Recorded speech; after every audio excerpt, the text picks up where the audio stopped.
அல்லாஹ்வுடைய நல்லடியார்களே, அல்லாஹு தஆலா எங்களுக்கு செய்த மிகப்பெரிய ஒரு அருள்தான் நாங்கள் புதிய ஒரு இஸ்லாமிய வருடத்துக்குள் பிரவேசித்திருக்கிறோம். கடந்த வருடம் 1444வது ஹிஜ்ரி வருஷமாக இருந்தது. நாங்கள் இப்போது 1445வது புதிய வருடத்திலே முஹர்ரம் மாதத்திலே அந்த மாதத்தின் ஆரம்ப பகுதியிலே இருந்து கொண்டிருக்கிறோம். அல்லாஹ்வுடைய நல்லடியார்களே, இந்த சந்தர்ப்பத்திலே முக்கியமான சில விஷயங்களை நாங்கள் ஞாபகப்படுத்த வேண்டி இருக்கிறது. முதலாவது, இந்த புதிய ஹிஜ்ரத்துடைய வருஷம் எந்த வகையிலே எங்களுடைய வாழ்க்கையிலே முக்கியத்துவம் பெறுகிறது என்பதை நாங்கள் தெரிந்து கொள்ள வேண்டும்.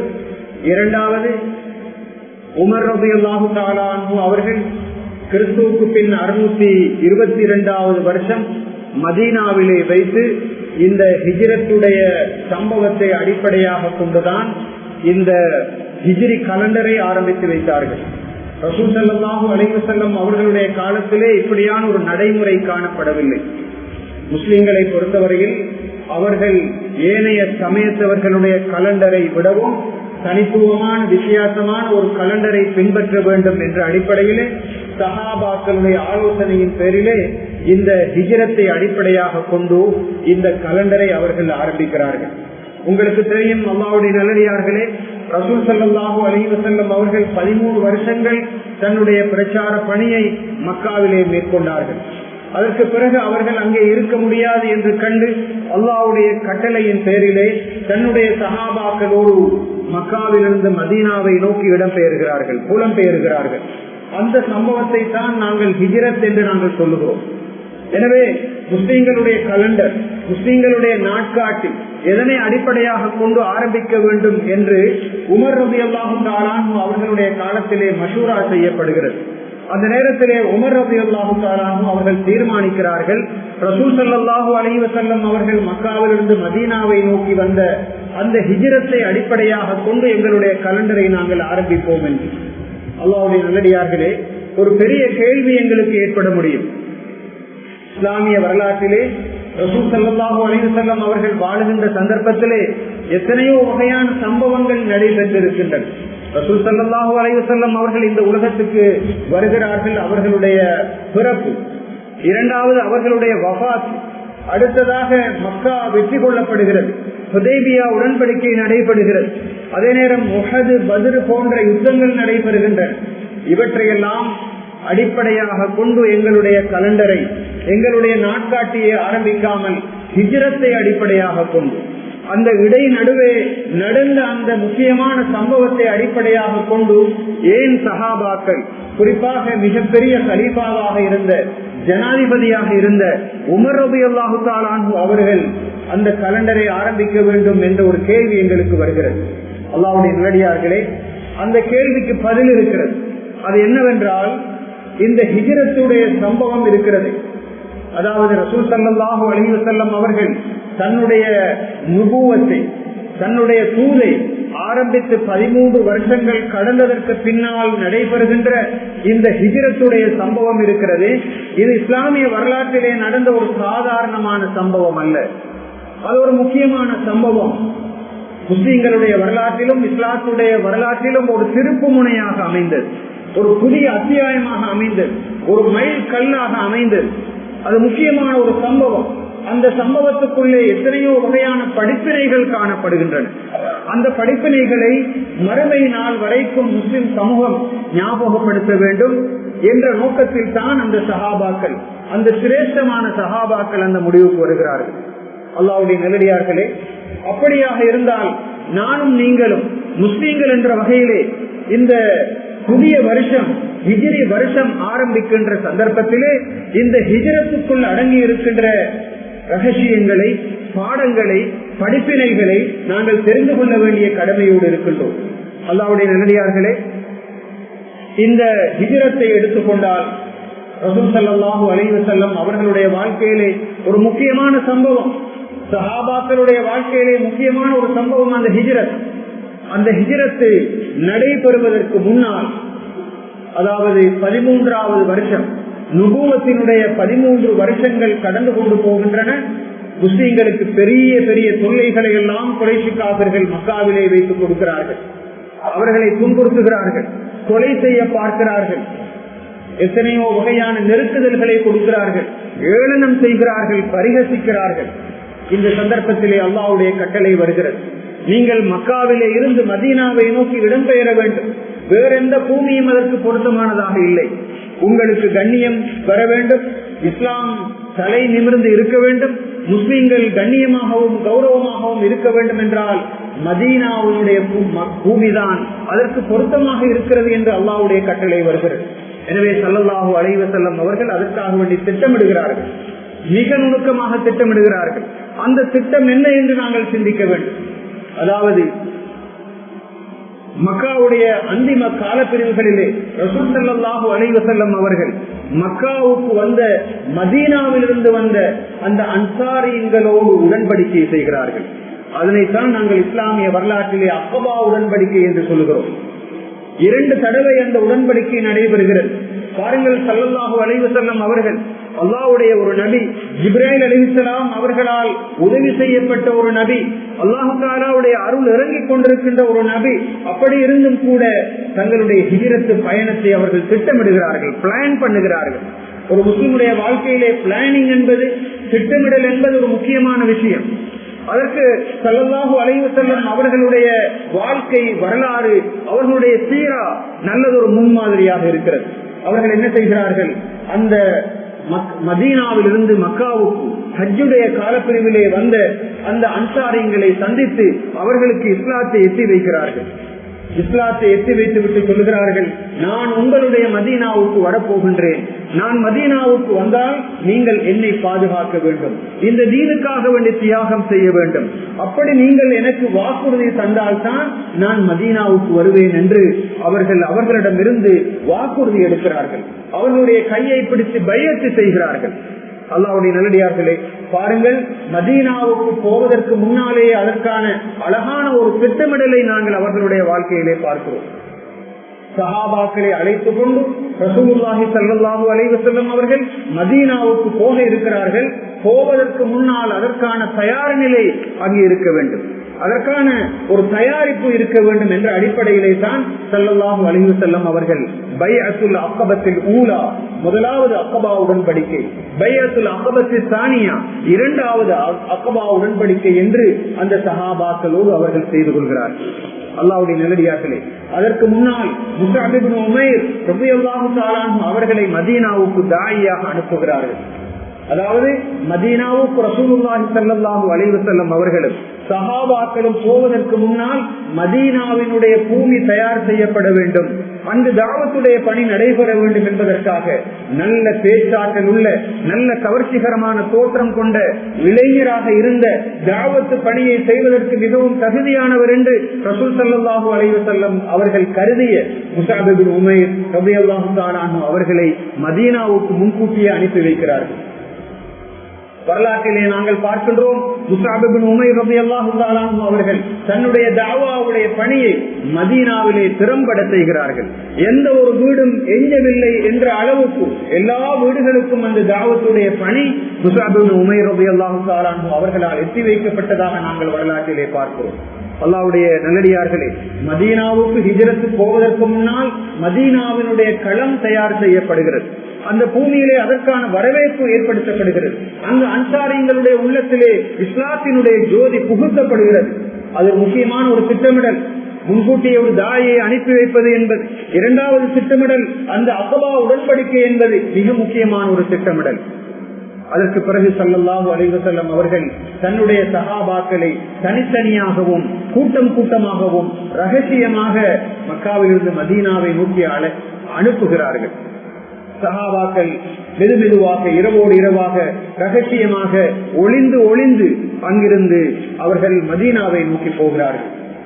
எல்லா சஹாபாக்களும் போனதற்கு பின்னால் தான் ரசூலுல்லாஹி ஸல்லல்லாஹு அலைஹி வஸல்லம் அவர்கள் ஹிஜ்ரத்துக்காக வேண்டி தயாராகிறார்கள். 2 ஒட்டகங்களை தயார் செய்து வைத்திருக்கிறார்கள்.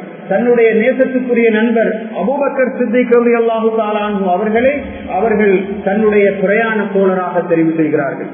பாருங்கள், சஹாபாக்களுடைய அந்த நிலையை நாங்கள் யோசித்து பார்ப்போம். கடைசி வரைக்கும் எப்போது ஸல்லல்லாஹு அலைஹி வஸல்லம் அவர்கள் மக்காவிலிருந்து மதீனாவுக்கு போவது என்ற தினம் வெளிப்படுத்தப்படவில்லை. காரணம், குறைஷி தலைவர்களும் குறைஷியர்களிலே இருந்த அந்த அற்பர்களும் ஸல்லல்லாஹு அலைஹி வஸல்லம் அவர்களை பின்தொடர முடியும் என்ற அந்த காரணத்தினால் அந்த விடயத்தை அவர்கள் மறைத்து வைக்கிறார்கள். அல்லாஹ்வுடைய நல்லடியார்களே, அஸ்மா ரலியல்லாஹு தஆலா அன்ஹா அவர்கள், அபூபக்கர் சித்திக் ரலியல்லாஹு தஆலா அன்ஹு அவர்களுடைய மகள், அவர்கள் தான் ஸல்லல்லாஹு அலைஹி வஸல்லம் அவர்களும் அபூபக்கர் சித்திக் ரலியல்லாஹு தஆலா அன்ஹு அவர்களும் குகையிலே ஒளிந்திருந்த சந்தர்ப்பத்திலே அவர்களுக்கு தேவையான உணவுப் பொட்டலங்களை அவர்கள் தயார் செய்து அனுப்புகிறார்கள்.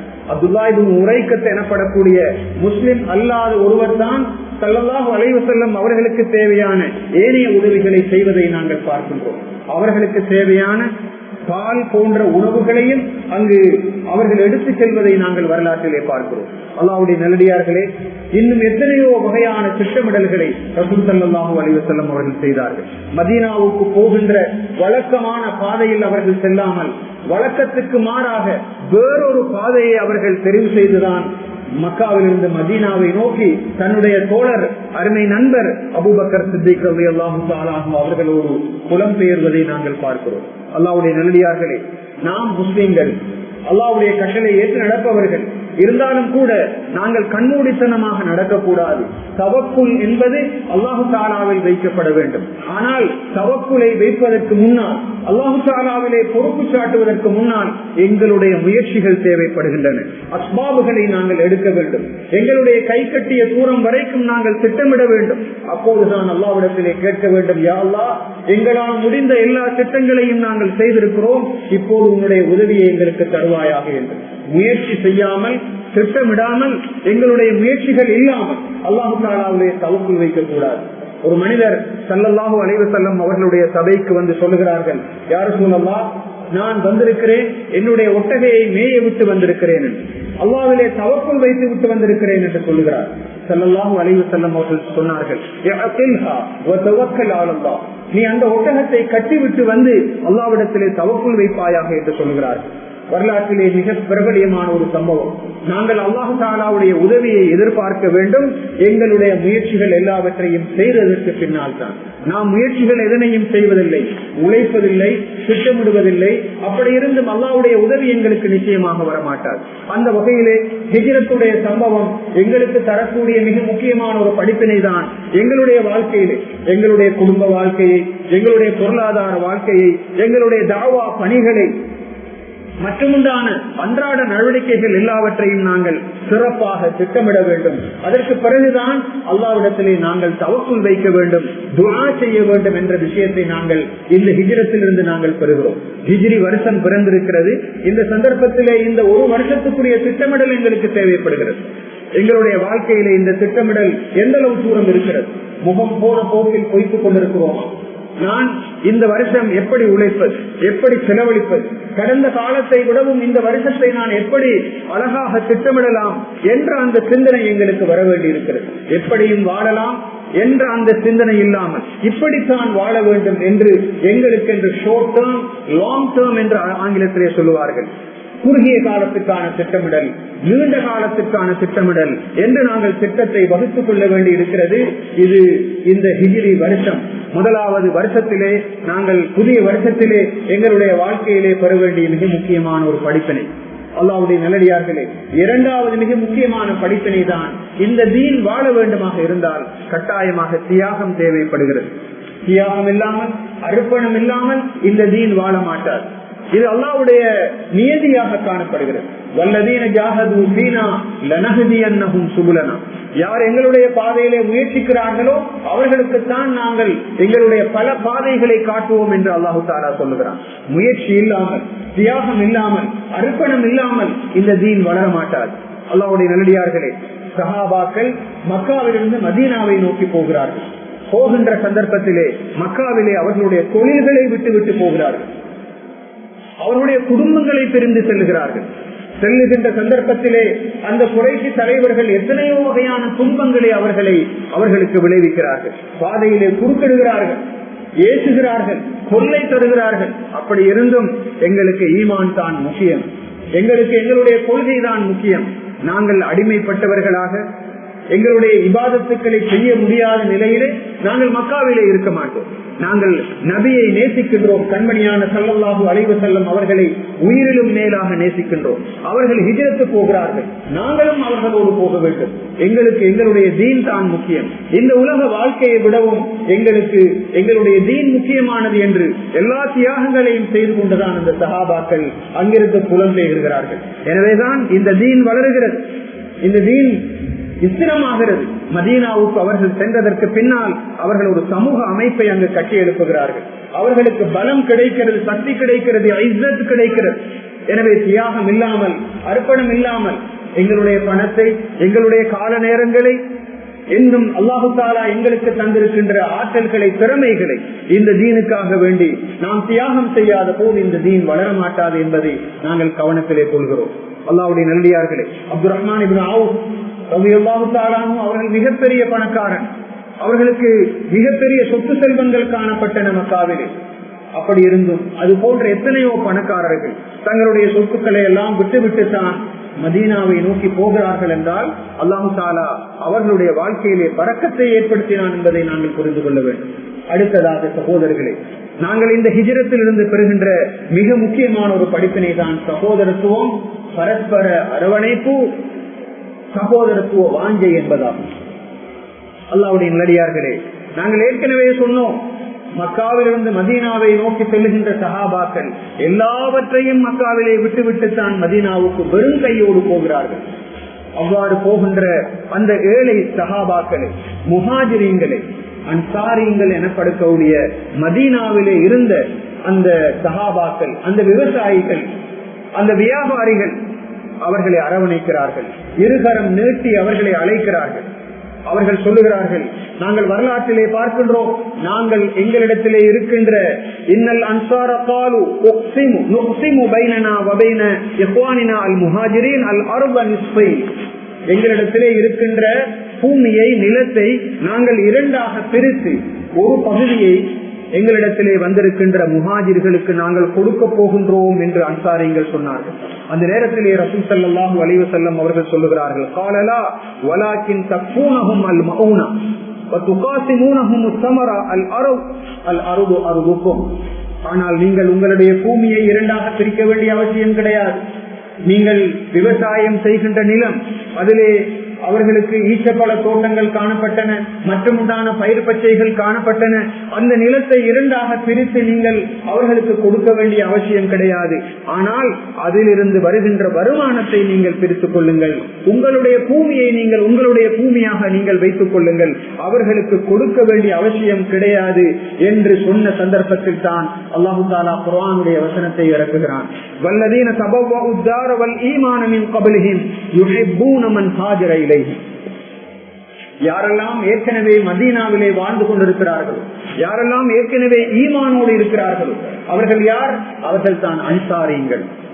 அவர்கள் தான் அன்சாரிகள், ஏற்கனவே மதீனாவிலே வாழுபவர்கள், ஏற்கனவே ஈமான் கொண்டிருப்பவர்கள். அவர்கள் இருக்கிறார்களே, அவர்கள் தங்களிடத்திலே ஹிஜ்ரத் வந்த, தங்களிடத்திலே புலம்பெயர்ந்து வந்த அந்த முஹாஜிர்களை நேசிக்கிறார்கள், ஒப்பு வைக்கிறார்கள்.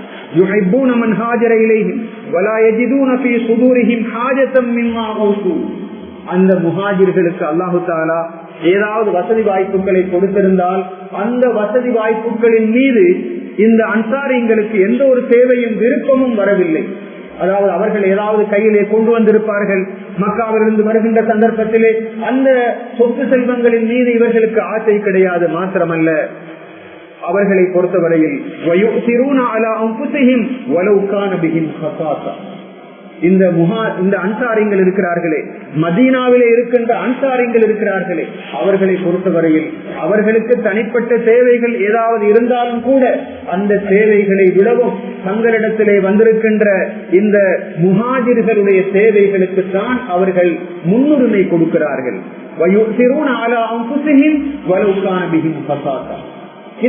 இந்த அன்சாரிகளுக்கு தேவை இருக்கிறது. அவர்களிலும் ஏழைகள் இருக்கிறார்கள், கஷ்டப்படுபவர்கள் இருக்கிறார்கள். ஆனால் தங்களிடத்திலே இருக்கின்ற சொத்து செல்வங்களையும் தங்களிடத்திலே இருக்கின்ற வளங்களையும் அவர்கள் தாங்கள் அனுபவிக்காமல் தங்களை நாடி வந்திருக்கின்ற இந்த கொள்கையோடு ஈமானோடு வந்திருக்கின்ற இந்த முஹாஜிர்களுக்கு அவர்கள் முன்னுரிமை கொடுக்கிறார்கள், பிரையாரிட்டி கொடுக்கிறார்கள் என்று அல்லாஹு தஆலா குர்ஆனிலே சொன்னது மாத்திரமல்ல, வமன் யூக ஷுஹ நஃப்ஸிஹி ஃபஉலாயிக ஹுமுல் முஃப்லிஹூன்.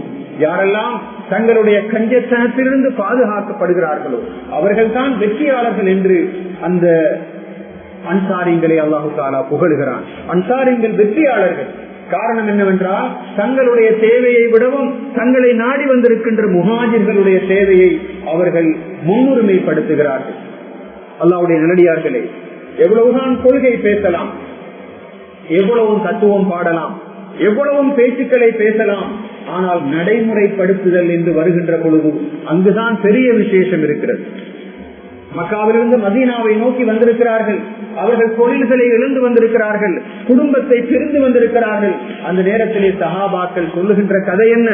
நாங்கள் உங்களுக்கு எங்களுடைய சொத்துக்களிலிருந்து அரைவாசி தருகிறோம், எங்களுடைய வருமானத்திலிருந்து அரைவாசி தருகிறோம். ஒரு சஹாபி சொல்லுகிறார், நான் 2 திருமணங்களை முடித்திருக்கின்றேன், ஒரு பெண்ணை நான் விவாகரத்து செய்து அவருடைய இத்தாவுடைய காலம் முடிந்ததற்கு பின்னால் உங்களுக்கு நான் முடித்து தருகிறேன் என்று சொல்லுகின்ற அளவுக்கு நிலையிலே மாற்றத்தை நாங்கள் பார்க்கின்றோம். அப்துல் ரஹ்மான் இப்னு அவுஃப் ரலியல்லாஹு தஆலா அன்ஹு அவர்கள் மக்காவிலிருந்து மதீனாவை நோக்கி வருகிறார்கள்.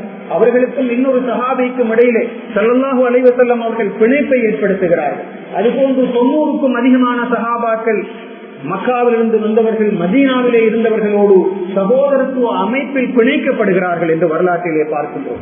ஏன் பிணைக்கப்படுகிறார்கள்? வருமானத்திலே பங்கு கொடுப்பதற்கு, வீட்டிலே பங்கு கொடுப்பதற்கு, அவர்களோடு இரக்கமாக நடப்பதற்கு, ஒருவரை இன்னொருவரோடு சஹாபாக்களை சேர்த்து விடுகிறார்கள் கண்மணியான ஸல்லல்லாஹு அலைஹி வஸல்லம் அவர்கள். அப்துல் ரஹ்மான் இப்னு அவுஃப் ரலியல்லாஹு தஆலா அன்ஹு அவர்கள் வருகிறார்கள் மதீனாவை நோக்கி. வந்த சந்தர்ப்பத்திலே அவர்களோடு இணைக்கப்பட்ட சஹாபி சொல்லுகிறார்கள், நான் உங்களுக்கு என்னுடைய சொத்திலே பங்கு தரப்போகின்றேன் என்று.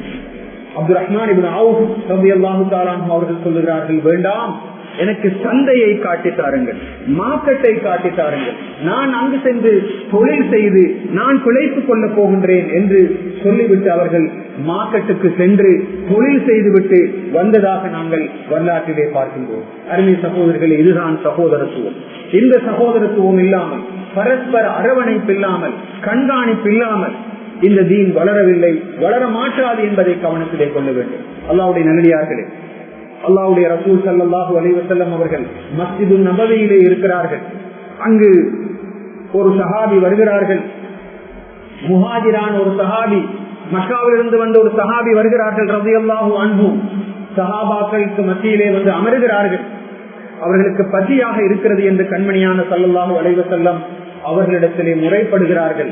ஸல்லல்லாஹு அலைஹி வஸல்லம் அவர்கள் அந்த சஹாபியை, அன்சார் சஹாபி, அன்சாரிக்களாக இருக்கின்ற மதீனத்து வாசியான ஒரு சஹாபியிடத்திலே கொடுத்து, நீங்கள் இவரை வீட்டுக்கு அழைத்து சென்று இவருக்கு சாப்பாடு கொடுங்கள் என்று சொல்லுகிறார்கள். அந்த சஹாபி அழைத்து செல்லுகிறார்கள். பாருங்கள், இந்த சம்பவத்தினுடைய அழகை பாருங்கள். அழைத்து சென்று தன்னுடைய வீட்டிலே இருக்கின்ற மனைவி இடத்திலே சொல்லுகிறார்கள், இவர் இரவு சாப்பாட்டுக்காக வந்திருக்கிறார், இவருக்கு சாப்பாடு கொடுக்க வேண்டும் என்று சொன்ன பொழுது மனைவி சொல்லுகிறார்கள், எங்களுடைய வீட்டில் இருப்பவர்களுக்கு மாத்திரம்தான் எங்களுடைய உணவு போதுமாக இருக்கிறது, எனவே நாங்கள் எப்படி கொடுக்க முடியும் என்று அவர்கள் சொன்ன பொழுது, இல்லை, நாங்கள் சாப்பிட வேண்டிய அவசியம் கிடையாது, வந்த விருந்தாளியை நாங்கள் கவனித்து அனுப்புவோம் என்று சொல்லி தங்களுடைய சாப்பாட்டை அப்படியே அந்த சஹாபிக்கு கொடுத்து அவரை வயிறார பசியாற்றி அவர்களை அனுப்பியதாக வரலாறு சொல்லுகிறது. அந்த சந்தர்ப்பத்தில் தான் அல்லாஹு தஆலா இந்த குர்ஆனுடைய வசனத்தை இறக்கியதாகவும் வேறு சில முஃபஸ்ஸிர்கள் விளக்கம் சொல்லுகிறார்கள். வல்லதீன தபவ்வஉ த்தார வல் ஈமான மின் கப்லிஹிம், யாரெல்லாம் ஏற்கனவே மதீனாவை தங்களுடைய சொந்த நிலமாக எடுத்துக் கொண்டிருக்கிறார்களோ அவர்கள் அந்த ஈமானை அவர்கள் பாக்கியமாக பெற்றவர்கள் இருக்கிறார்களே, அவர்கள் தங்களிடத்திலே வந்த அந்த சஹாபாக்களை, அந்த முஹாஜிர்களை நேசிக்கிறார்கள். அதே நேரத்தில் அவர்கள் அவர்களை விடவும் அவர்களுக்கு முன்னுரிமை கொடுக்கிறார்கள் என்ற குர்ஆனுடைய வசனம் அந்த சந்தர்ப்பத்தில் தான் இறக்கப்பட்டதாக சில முஃபஸ்ஸிர்கள் எழுதுகிறார்கள். அல்லாஹ்வுடைய நல்லடியார்களே, ஒரு ஆட்டின் தலை ஒரு சஹாபிக்கு பரிசாக கொடுக்கப்படுகிறது. அவர் என்ன சொல்லுகிறார்? பக்கத்து வீட்டிலே இருக்கின்ற அவருக்குத்தான் அந்த ஆட்டுத்தலை தேவைப்படும் என்று அனுப்ப, அந்த ஆட்டுத்தலையை அவர் பக்கத்தே வீட்டிலே இருக்கின்ற இன்னொருவருக்கு கொடுக்க, இப்படியாக 7 பேருக்கு அந்த ஆட்டு தலை சுற்றி வந்து கடைசியாக முதலாவது கொடுத்தவருக்கே அது வந்து சேர்ந்ததாக நாங்கள் வரலாற்றிலே சஹீஹான ரிவாயத்துக்களிலே பார்க்கிறோம். அல்லாஹ்வுடைய நல்லடியார்களே, சொத்துக்களை செல்வங்களை சொந்தமாக வைத்திருக்க கூடாது என்று இஸ்லாம் சொல்லவில்லை. வைத்திருக்கலாம், ஆனால் தேவையான அளவு நாங்கள் மற்றவர்களுக்கு கொடுக்கின்ற சந்தர்ப்பத்திலே எங்களுடைய உள்ளத்திலே அன்பு இருக்கிறது, பாசம் இருக்கிறது, இரக்கம் இருக்கிறது, அல்லாஹ்வுடைய அருளை நாங்கள் எதிர்பார்க்கின்றோம். நிச்சயமாக அப்படி வாரி கொடுப்பவர்களுக்கு நிச்சயமாக அல்லாஹு தஆலா நிறைய பாக்கியங்களை கொடுப்பான். அருமை சகோதரர்களே, நாங்கள் வாழுகின்ற காலம் மிகவும் பெரிய கஷ்டமான ஒரு காலம், வறுமைப்பட்டவர்கள் வாழுகின்ற ஒரு காலம். சுமாராக 70 லட்சம் பேர் இலங்கையிலே வறுமையோடும் கஷ்டத்தோடும் வாழ்ந்து கொண்டிருக்கிறார்கள். எங்களுடைய சகோதரர்கள், எங்களுடைய பக்கத்து வீட்டார், எங்களுடைய கொள்கையை ஏற்றவர்கள், இந்த நாட்டிலே இருக்கின்ற ஏனைய சமுதாயத்தை சேர்ந்தவர்கள், நாம் இந்த புதிய ஹிஜ்ரி வருஷத்துக்குள் நுழைந்திருக்கிறோமே, நாம் எந்த அளவு தூரம் இந்த வறுமையை பற்றி யோசிக்கின்றோம். எங்களுடைய வைபவங்கள், எங்களுடைய நிகழ்ச்சிகளை நாங்கள் மிகவும் தாம்பீகமாகவும் மிகவும் பெரிய ஆரவாரத்தோடும் பெரிய அளவிலும் நாங்கள் செய்கின்றோம், வீண் விரயம் செய்கின்றோம். நாங்கள் யோசித்து பார்த்தோமா, எத்தனை பேர் இன்று பகல் சாப்பிட்டார்கள், இன்று இரவு சாப்பாட்டுக்கு எத்தனை பேருடைய வீட்டிலே உணவு காணப்பட்டது, அவர்கள் எந்த அளவு தூரம் தங்களுடைய மருந்துகளுக்கு அவர்கள் செலவழித்தார்கள், முடியுமா இருந்ததா, அவருடைய பிள்ளையை படிப்பதற்கு, அவருடைய வீட்டின் கூரையை சரி செய்வதற்கு எவ்வளவு கஷ்டப்படுகிறார்களே, நாம் சிந்தித்து பார்த்தோமா? அல்லாஹ்வுடைய நல்லடியார்களே, இலங்கையிலே மக்களுடைய கையிலே பணம் காசு இல்லை என்பது அல்ல, அல்லாஹு தஆலா நிறைய பேருக்கு கொடுத்து வைத்திருக்கின்றார். ஆனால் சோதனைக்காக வேண்டி கொடுக்கின்றான். நாம் இந்த உலகத்தை விட்டும் விடை பெற்று செல்லுகின்ற சந்தர்ப்பத்திலே எந்த ஒரு சதத்தையும் எடுத்துக் கொண்டு போக மாட்டோம், எல்லாவற்றையும் விட்டுவிட்டு தான் போவோம். நாம் செய்த சதகத்துல் ஜாரியா எனப்படுகின்ற அந்த நிரந்தரமான தர்மம் மாத்திரம்தான் நிச்சயமாக எங்களுக்கு பயனளிக்கும் என்பதை கவனத்திலே கொள்ள வேண்டும். அடிப்படையான சேவைகளுக்காக வேண்டி செலவழிப்போம், அதே நேரத்திலே மற்றவர்களுக்கும் நாங்கள் கொடுத்து உதவக்கூடிய அந்த பாக்கியத்தை நாங்கள் பெற வேண்டும். இந்த ஹிஜ்ரி வருஷம் இத்தகைய தியாகங்களை எங்களுக்கு ஞாபகப்படுத்த வேண்டும். எனவே திட்டமிடுவோம், அதே நேரத்தில் தியாகம் செய்வோம், அல்லாஹ்வுடைய பாதையிலே நாங்கள் செலவழிப்போம். அப்போதுதான் இந்த புதிய ஹிஜ்ரி வருஷத்தை கொண்டாடுவதற்கான தகுதி எனக்கும் உங்களுக்கும் இருக்கிறது என்பதை நாங்கள் கவனத்திலே கொள்வோமாக. யா அல்லாஹ், எங்களுடைய பாவங்களை மன்னித்தருள்வாயாக. பிறந்திருக்கின்ற இந்த புது வருஷம் எல்லா வகையிலும் எங்களுக்கு சந்தோஷமான வருஷமாக அமைவதற்கு நீ பாக்கியம் தருவாயாக. யா அல்லாஹ், எங்களுடைய கவலைகளை நீ போக்கி அருள்வாயாக. எங்களுக்கு மத்தியில் யாரெல்லாம் நோயோடு இருக்கிறார்களோ அந்த நோய் நும்பலங்களை விட்டும் அவர்களை நீ பாதுகாப்பாயாக, அவர்களுக்கு பொறுமையை கொடுப்பாயாக. யா அல்லாஹ், எங்களுக்கு எதிராக யாரெல்லாம்